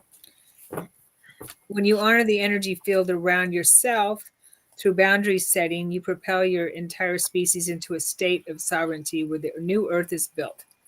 These new earth societies will be built on individuals self-governing themselves through the wisdom of their soul. This process begins with boundary claiming, which translates into sovereignty. Yes, everything is connected in this great field of oneness, but within the oneness is found individuality and one's unique expression that has been unfortunately tampered by outdated leadership on Earth. Throughout those chapters, the human learn to close their inner authenticity and replicate others in order to avoid certain punishment, social stigma, or even death. But as your earth plane begins to become enveloped in the higher dimensional codes, you are now being presented a clear runway to reclaim the domain that is you, that is yourself by choosing the reality you seek to advance into. The outdated powers attempted for too long to use forms of social manipulation to control the populace into compliance, but now, through the open cosmic gates, comes an opportunity for planetary citizens to claim their freedom. This is your divine right as a free soul to decide what is best for your body, health, and life without a drop of shame, guilt, or judgment. When the boundaries card arrives, is indicating for you to become aware of your personal boundaries and be clear with them. Is there any situation or individual who may be stepping past the line of what feels good to you? Or are you overcompensating and not giving yourself enough time to properly recharge? Now is the time to become aware of your energetic boundaries by electing to say no to any sources which do not serve you. Know that when you say no to that which does not serve you, you say yes to self love, your happiness, your empowerment, and freedom. Say yes to what feels right, and remember that you are a free soul on a free will plane. And through your personal choices, you unlock the bondages of psychobiological trauma that has held your species in a semi state of slavery. This is the power of boundaries. Another confirmation that we're on a higher timeline. So Anne, the Lyran lions, white lions are telling you to make sure that you have boundaries set. If there's any areas that you feel put upon or something like that, you do not consent. A lot of folks are helpers, and we're many people were born into, or the families around them that are still wounded and processing, like the whole collective. And Yes. I think sometimes if you awaken early, or if you're a natural just of service to others type of person, which is wonderful, I unfortunately a lot of people, you get into these relationships where you love the people, but they're kind of an unhealthy codependency, and not really being your own divine, true, authentic self, and always feeling like you have to take care of others. And I've seen this a, a lot, and I've done it myself, but I've seen this a pattern, especially like a lot of women this happens with, it feels like. And so I just keep getting like, remember, you need your cup to overflow and be so full that you are like wonderful. Put the like oxygen mask on yourself first. So many people are some givers, and they're leaving themselves drained. And my guides kept telling me, like, we don't want you drained. We want you feeling amazing, because when you're feeling amazing, the frequency you're giving off activates so many other people and helps more than you actually doing somebody else's work for them. And so kind of seemed like a synchronicity there, that whole card had a lot in it. So, but it was very very divinely timed. It was, yeah, totally a lot there. So hopefully that resonates, Anne, and is helpful. So let's see here. So Hopi Irene, what is this about Trump? Okay. Two people. Oh, Hopi prophecy includes the red hat, and then she's. Oh, you're saying that's about Trump. Okay. And then Maureen says, what about Trump being a warrior angel? Andy saw him as in a With journey. Archangel Uriel. Yeah, is Archangel Uriel. Okay.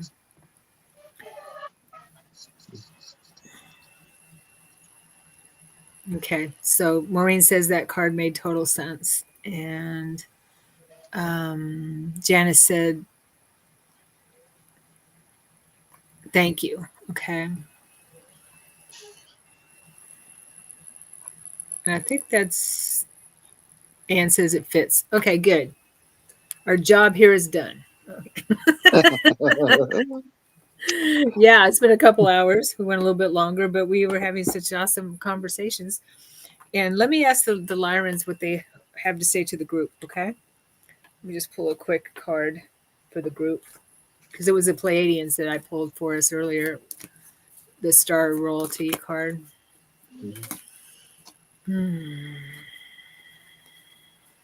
Oops. Oops. Man, I'm getting a big blast in my right ear. Are you? Well, Yeah. this is. Do you get like the tuning, the toning? I get that sometimes. Yeah. Oh, that is beautiful card. Oh, nice. This is what came up. It flew Is he out of wearing the a deck. crown? It's number 1, the first card, Immaculate Conception. Huh? Time of positive transformation. Wow. I mean, just signs everywhere. Look at that. Beautiful. So gorgeous. Number 1. We're starting anew. Everything is anew. Number 1, brand new. We've made it. We've made The divine, golden, crystalline, royal bloodline timeline, right? I know. This is like we did it. We made it. Immaculate Conception. We're reborn. Reborn. Wow. I'm tingling all over. Let's see. Me too. Right? I got to read this real quick.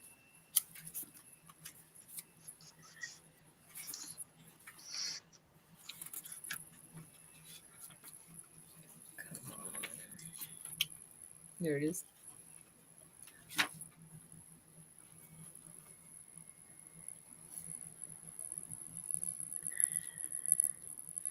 On your earth plane, there's a concept referred to as Immaculate Conception, where a child is birthed into reality beyond the traditional means of sexual communion. This process, which has brought forth many sacred beings, is not simply some spontaneous, miraculous event, an entanglement between the spirit world and the physical 3D world to bring something new into existence. Just as many masters have been born through this divine link up between the physical and spirit via immaculate conception, so too is this process occurring on a grand cosmic scale with your earth. Beautiful. I know. This newly created human is heart centered, rooted to their internal knowing, intuitive, and connected to a network of consciousness on your planet. When this card arrives, it is your Lyran family of light broadcasting that something new is seeking to be birthed through your sacred vessel. It's happened. It's happening. Yes, yes, yes. Coming to the whole, integration, new cycle. Nice. This is Perfect it. synchronicities. Yeah, that's awesome. The man in the red hat will bring world peace. Mm-hmm. Love Okay. it. Yeah, which is real interesting because I looked up the Hopi prophecy. It said the man in a red hat, the elders' vision of purification through powerful leaders and collective efforts reminds us that change is not only possible but essential. It says that if you, and I'm going to send you this link because there's a whole transcript about this Hopi prophecy. It's really interesting. Okay. And he is actually, I don't know whether you can see that, but it's an elder talking about it. Okay. All right, cool. Yeah. All right. There he everyone. is. Beautiful. There's the elder. Yeah. Oh, I remember seeing him. I probably saw that before. Yeah. It's so exciting. Just so excited. I can't contain myself. I've hardly been able to sleep anymore. I only sleep the last few days ever since things changed for maybe 4 or 5 hours a night. Yeah. It's crazy. Lots of energies coming in. Tomorrow's the full moon, tonight or tomorrow morning. So we're doing a show. Thank you for reminding me, Andy. Tomorrow I'm doing a show on the full moon. You're welcome. You and Diane are welcome Yeah. to join us, of course. And Yeah. yeah, we're going to do some more ceremonial stuff. And I interrupted you. Go ahead, Andy. I was just gonna say thank you so much for hosting this, Sharon, and having us on. The energy, the messages, the synchronicities, it always ceases to amaze me at how the universe and God and our higher selves are holding space for us, sending us love, protecting us, and guiding us every step of the way. And so Yes. I feel very grateful and blessed to be on. I'm going to have to sign off here. I think we're getting close to that anyway. But Yeah, we are. We're saying goodnight. Yeah, thank you so much to everybody. Thank you for being here, Andy. Thank you. Yeah, thank I you hope all. to see you tomorrow, Andy. Yeah, I will try to make it if I can. I got to check with the wife. She controls my calendar. Right. All right. Thank you, everyone. Good to see you. Thanks, Andy.